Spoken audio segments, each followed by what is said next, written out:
में जब हमारे आप सेल्स एंड मार्केटिंग कोर्सेज में लाइव कोचिंग में प्रीमियम एजुकेशन में आ जाओ। Welcome everyone to anywhere GK.in and Bitcop.in। इस वीडियो में मैं आपसे एक चीज़ बताने जा रहा हूँ, वो है बिग बाज़ार। बिग बाज़ार क्यों बंद हो गया? आप लोग सब जानते हो कि बिग बाज़ार एक टाइम बहुत ही फेमस ब्रांड, लेकिन क्या ऐसे रीज़न है जिसके कारण बिग बाज़ार ख़त्म हो गया? 3 रीज़न बताना चाहता हूँ, वो आपके जॉब रिलेटेड है। मान लो आप YouTube से या कहीं इधर उधर से कोर्स करके फ्री में आ जाते हो, या सस्ता एकदम 100, 200, 300 रुपये में कोर्स करके आ जाते हो। और मान लो आपको वेरिफिकेशन चाहिए, क्या वो मिलेगा? नहीं मिलेगा। क्या आपको अच्छा जॉब मिलेगा? नहीं मिलेगा। आप सस्ता का कोर्स करके हाई सैलरी वाला जॉब मांगते रहते हो। क्या ये सही है? कभी सही नहीं है। तो बंदा पैसा दे के अच्छे से पढ़ाई कर रहा है, लोन लिया हुआ है, मेहनत कर रहा है, उसको जॉब मिलना चाहिए, आपको मिलना चाहिए। गलत जगह पैसा लगाओगे, आपका पैसा कभी भी सही जगह बिल्डअप नहीं होगा, जिसको हम लोग बोलते हैं लायबिलिटीज हो जाएगा आपका। एसेट में लगाओ। बिग बाजार एसेट बिल्ड नहीं कर पा रहा था, बिग बाजार वैस इन लायबिलिटीज। तो 3 गलतियां। उसके पहले बिग बाजार के बारे में सब लोग आप जानते हो, बिग बाजार बहुत ही फेमस ब्रांड। कौन इसके फाउंडर है? किशोर बियानी। लेकिन गलती कहाँ करनी हो? बड़े बड़े कॉलेज से जब आप हायरिंग करते हो तो ये लोग आपको एडवाइस देते हैं कि आपका बिजनेस को कैसे रन किया जाए, लेकिन जब यही एडवाइसर्स आपके दुश्मन बन जाएंगे तो बिजनेस आपका डूब जाएगा। तो फटाफट 3 रीजंस मैं आपको बता देता हूँ। नंबर 1 रीजन वो है एसेट एलोकेशन। बिग बाजार आपके एसेट्स को, मतलब उसके एसेट्स को संभाल नहीं पा रहा था। बिग बाजार को लग रहा था कि मैं जल्दी से जल्दी एक्सपैंड करूंगा without taking into the cost benefit analysis. अब कॉस्ट बेनिफिट एनालिसिस वो क्या चीज होता है? मान लो तुमने एक स्टोर बनाया ऐसे, ठीक है। एक स्टोर बनाने के बाद तुमको लगा कि मेरा स्टोर का कॉस्ट है 1 लाख रुपया या 1 करोड़ रुपया या 10 करोड़ रुपया, वॉट एवर आपके लोकेशन में। अब बिग बाजार क्या कर रहा था कि बिग बाजार टीयर 1 सिटीज में ज्यादा अपना स्टोर खोल रहा था। अब जब मान लो 10 साल पहले आपने बिग बाजार का स्टोर किसी भी टीयर 1 सिटी में खोला हुआ है, उसका रेंट का कॉस्ट या लीज कॉस्ट कम है, लेकिन 10 साल के बाद वो तो बढ़ जाएगा। यही मेन चीज है। लेकिन आपने सोचा यार आपने तो स्टोर खोल दिया, बाद में धीरे धीरे प्रॉफिट कमाएंगे। और बिग बाजार का मोटो भी आप लोगों को सब पता है, सबसे सस्ता सबसे अच्छा। तो ये सस्ता इंपॉर्टेंट नहीं होता है business. Business is all about creating value, assets, profit. Big बाजार ने क्या किया? एसेट भी नहीं बनाया अच्छे से, कंपनी रेंट में चला गया और बहुत सारे रैपिड एक्सपेंशन में बिजनेस अपना स्टार्ट कर दिया। जब अपने बिजनेस में प्रॉफिट कम है और एक्सपेंशन ज्यादा है, इसको क्या बोला जाता है? एक्सपेंस बोला जाता है आपके बिजनेस। नंबर 2 क्या हुआ? बिग बाजार ने करोड़ों रुपए का बैंक से लोन ले लिया।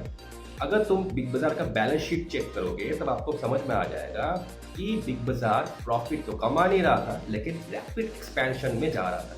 रैपिड एक्सपेंशन में आपका huge amount of cost involve होता है, इसको बोलते हैं कैपिटल इन्वेस्टमेंट। मान लो आप एक घर बनाना चाहते हो आपका, ठीक है, या बाइक खरीदना चाहते हो, एडुकेशन लेना चाहते हो, ये भी आपका इन्वेस्टमेंट है। बिग बाजार एक्सपेंस हो रहा है, वहां पे उसका लायबिलिटी है। क्यों?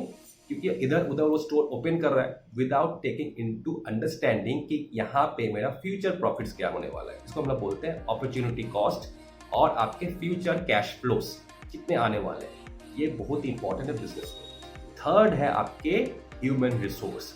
अब बिग बाजार के पास जब आप कोई भी दुकान खोलते हो तो लोगों को लिया जाता है ना, 1-2 बंदा, लेकिन यहाँ पे तो बड़े बड़े शॉपिंग सेंटर खोले जा रहे हैं। तो शॉपिंग सेंटर्स में हर एक चीज़ का आपको कॉस्ट कैलकुलेट होता है, एरिया वाइज कॉस्ट कैलकुलेट होता है, एम्प्लॉयज को मेंटेनेंस कॉस्ट है, लेबर लॉस है, टैक्सेशंस है, पॉलिसीज है। और एक चीज़ है जिसके कारण बिग बाजार आगे नहीं बढ़ पा रहा था, वो है एडवर्टीजमेंट कॉस्ट। बिग बाजार सोच रहा था कि हम तो बल्क में माल खरीद लेंगे और सस्ते में लोगों को बेच देंगे, तो हमारे पास कस्टमर ज़्यादा आ जाएगा। मान लो तुम एक कैडबेरी का कुछ भी ले रहे हो, कैडबेरी क्यों नहीं डूबा आज तक? कैडबेरी क्यों चल रहा है अभी भी? ये भी हल्दीराम क्यों नहीं डूबा? हल्दीराम क्यों चल रहा है अभी भी? ये लोग प्राइस प्रीमियम मॉडल में काम करते हैं, मतलब ये लोग सस्ता नहीं देते। आप हल्दीराम में जाओगे कुछ भी फ्री में आपको नहीं मिलेगा। सोन पापड़ी तो बहुत ही महंगा आता है कि नहीं, और फेमस भी है, मिलता भी अच्छा। तो यही चीज़ है, ऑलवेज पे इन प्रीमियम। जब आप बिजनेस कर रहे हो, एक होता है सस्ता, एक होता है महंगा, और एक होता है अफोर्डेबल। तो हल्दीराम महंगा नहीं है, सब कैटेगरी में आता है। बहुत सारे बिजनेसेस आज ऑनलाइन हो चुके हैं, जिसके कारण इसको टफ कंपटीशन मिल रहा था। आज लोगों के पास कन्वीनियंस ज़्यादा है। जैसे हमारे यहाँ पे स्टूडेंट्स पढ़ रहे हैं, आराम से पढ़ रहे हैं, इंटर्नशिप्स ले रहे हैं, पूरे इंडिया से लोग इंटर्नशिप कर रहे हैं। तो आप घर पे बैठे, कॉलेज में बैठे, कंपनी में बैठे हुए पढ़ भी सकते हो, एनीवेयर आप काम कर सकते हो। हमारे जो डिजिटल बिजनेस कंसल्टेशन है वो भी आप ले सकते हो, जिसके कारण आप website designing, graphic designing, social media marketing सब कर सकते हो। अब मैं आपको 3 कंपनीज के बारे में बताता हूँ जो सस्ता करते करते खत्म ही होती है। तो पता है आपको, एयरसेल हमारे टाइम था, बहुत ही सस्ता डेटा दे रहा था। दूसरा वीडियोकॉन, और तीसरा बताओ कौन सा कंपनी है, वो है डेक्कन एयरवेज। सबसे सस्ता, उसके बाद खत्म। तो सस्ता ज़्यादा दिन नहीं चलने वाला है, क्योंकि employ cost, labour law cost, taxation, legal cost सबसे ज़्यादा होता है। अगर आपका कोई प्लांट है या इस्टेब्लिशमेंट है, जैसे बिग बाजार इस्टेब्लिश है, मतलब आपका जो बिल्डिंग का कॉस्ट होता है वो बहुत ज़्यादा हो जाता है। तो इसको समझो, अगर आपने आज एक घर खरीद लिया और उसको किसी को रेंट दे रहे हो, तो नेक्स्ट ईयर पे रेंट का कॉस्ट सेम होगा या अलग होता है? बहुत कॉस्ट होता है भाई। 1 रुपया अगर इधर उधर हो गया ना, आपका बहुत बिजनेस लॉस हो जाएगा। तो बिग बाजार कैश फ्लो को अच्छे से कर नहीं रहा था। फाइनेंशियल स्टेटमेंट बिग बाजार का अच्छा था नहीं।